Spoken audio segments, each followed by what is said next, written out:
Babamba ka? Babamba na, dili. Oo.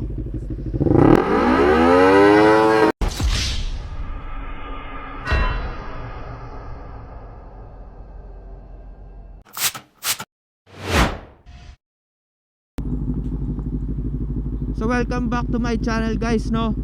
Ngayon pupunta tayo ng QC. May pupuntahan tayong event doon. Supposed to be dapat sa Bulacan to eh, pero nag-change venue sila. Ginawang QC na lang, Baisa. So yung mga kasama natin naka-service, tayo naka-motor. Kasi giyang nagiyang tayo ngayon magmotor guys. Halos 2 weeks akong natenga sa motor gamit to. Samahan nyo ako. Let's go! Bomba? Sige, bomba ka.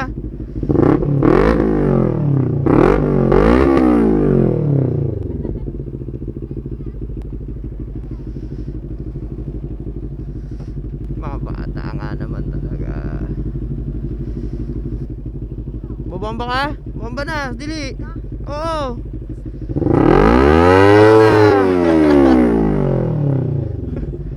Okay na?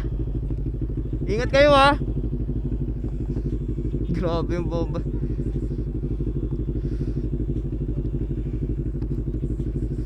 Binabod eh no.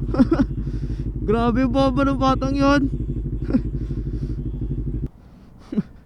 Grabe yung bomba ng batang yun. Nagbigla ako doon. Babad kong babad. Pero okay lang yan. Hintayin nyo talaga magka 4 cylinder ako.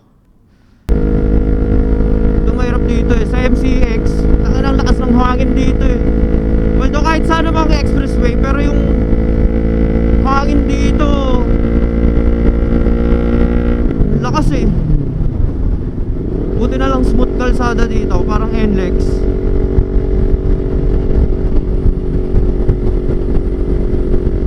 Sa SLEX kasi putang ina, grabe yung kalsada dun eh.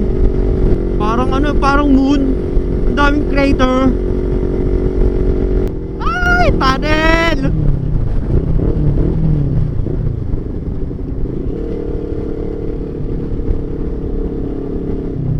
Drop gear tayo.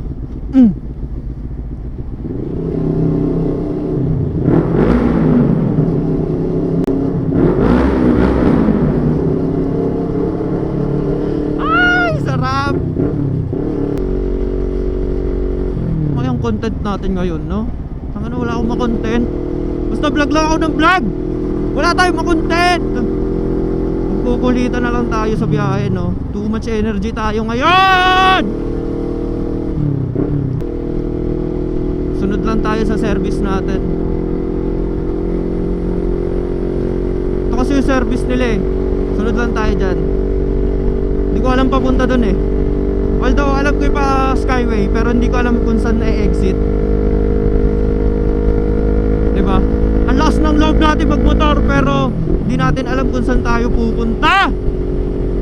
Grabe yung energy natin ngayon. Putang ina.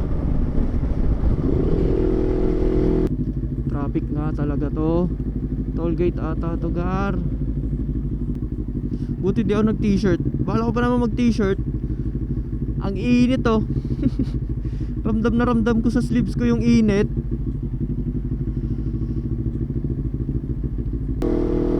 Alas 2 na pala.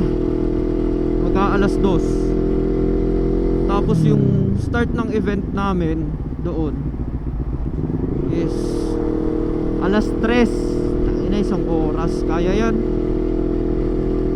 Sana wala ng traffic pagdating sa QC. First time natin umabot dito sa Skyway, na part ng Skyway na to. First time natin umabot dito.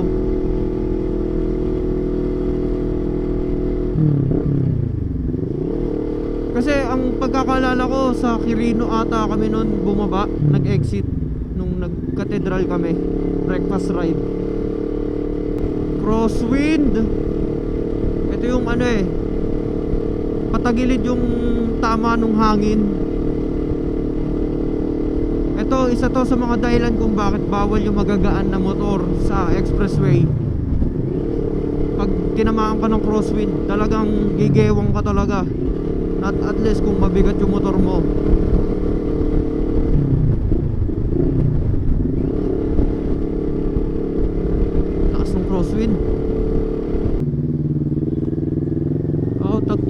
oh.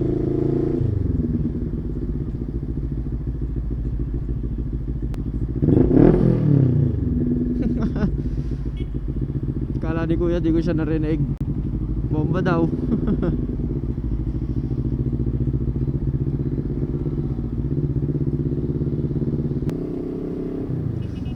So ayun guys, dito tayo ngayon no, sa venue ng birthday ng ating relatives.